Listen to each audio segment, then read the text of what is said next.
Imam Abu Hanifah dan juga Ahmad bin Hambal mengatakan, ketika kita menyebut nama ulama atau menyebut nama kekasih Allah, waliullah, karena al ulama warasatul anbiya, ketika nama-nama orang soleh kau sebut, maka Allah akan menurunkan berkah di tempat itu.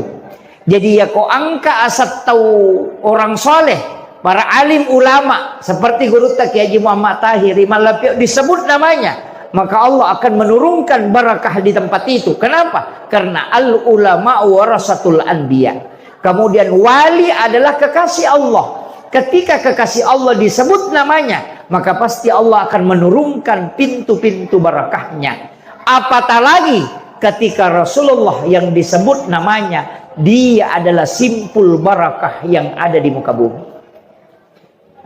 Makanya di dalam kitab-kitab Risalatun Nabi itu Maulid Lami, Maulid Diba, Maulid Habsyi, Maulidul Barzanji, silahkan dibaca, dipilih salah satunya.